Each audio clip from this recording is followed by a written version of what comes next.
When I reached out to Senator Chuck Grassley's office, I was put in touch with professional staff member Michael D. Perkins, who supplied me with this statement. As you may know, Senator Grassley has been a leading advocate to put into place school security measures and procedures to protect our children from future violence. For example, he is working to pass the EAGLES Act. This legislation would provide funding to support the Secret Service National Threat Assessment Center's efforts to conduct cutting-edge research into the prevention of violence. It would also enable the National Threat Assessment Center to train more of our nation's schools in conducting threat assessments and early interventions. Unfortunately, the legislation has stalled during the last 3 Congresses. While we have garnered more support for this bill, he is still profoundly frustrated by my colleagues who refuse to pledge their support. The EAGLES Act is a strong way to ensure schools across the nation are protected and that our children are safe from violent murderers. He reintroduced the EAGLES Act on February 14, 2023.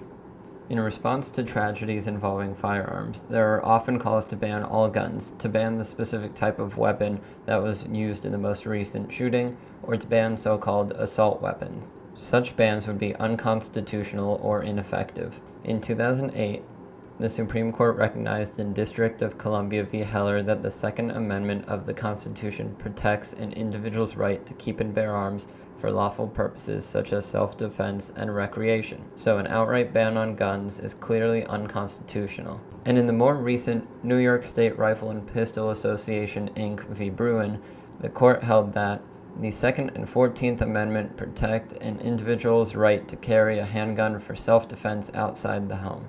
Additionally, in 2004, a Department of Justice study concluded that, after a 10-year assault weapons ban, there was no statistically significant evidence that banning assault weapons reduced gun murders. And the guns used in recent mass shootings have features that are common to many different models of guns, so banning a specific type of gun would not prevent future shootings. Senator Grassley believes the best way to prevent shootings is to keep guns out of the hands of dangerous individuals who should not possess them, not to restrict the constitutional rights of law-abiding Americans.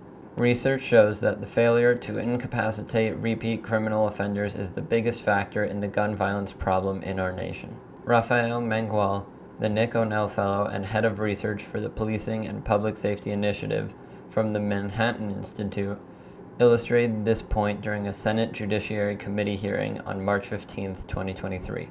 In his remarks, Mr. Mangual cited a study conducted by the University of Chicago Crime Lab. The study found that those arrested for a shooting or homicide in the city of Chicago in 2015 and 2016 had 12 prior arrests, and that nearly 1 in 5 had more than 20 prior arrests.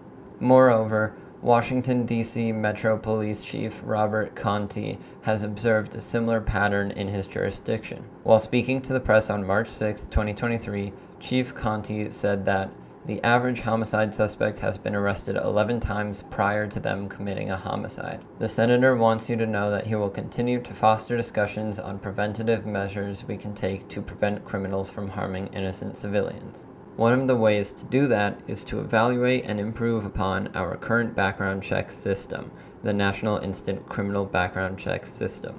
He supported and pushed for the inclusion of the Fix NICS Act of 2017 into the Omnibus Spending Bill to fund the federal government, which was signed into law by President Trump in March of 2018.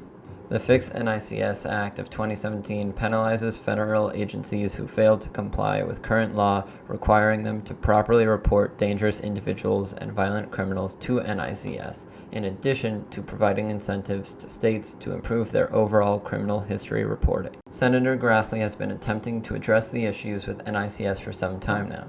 For example, following the tragedy in Newtown, Connecticut in 2013, he introduced an amendment to address outstanding issues with NICS to gun legislation that was being considered by the full Senate. Despite garnering support of more than half of my colleagues at that time, my friends from across the aisle blocked this legislation. He then reintroduced this measure, known as the Protecting Communities and Preserving the Second Amendment Act of 2021, with Senators Cruz and Tillis during the 117th Congress. This legislation would reauthorize and improve NICS, increase resources for prosecutions of gun crime, address mental illness in the criminal justice system, and strengthen criminal law by including straw purchasing and illegal firearm trafficking statutes. Specifically, the Protecting Communities and Preserving the Second Amendment Act addresses violent crime committed with firearms in a number of ways.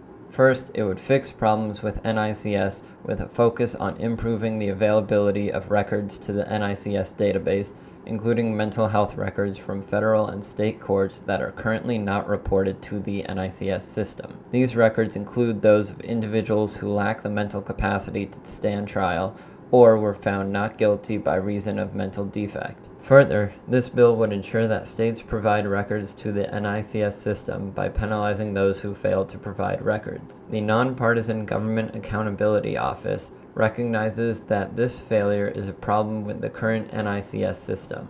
Additionally, my legislation would codify the executive order issued by President Obama requiring the federal agencies to submit relevant federal records to the database and report to Congress whether they are complying with the law. Together, these changes would strengthen the existing background check system. You may also be interested to know that during the 115th Congress, when he was chairman of the Senate Judiciary Committee and could set the agenda, he led 4 important efforts to help protect Americans from future acts of violence, 2 of which were signed into law.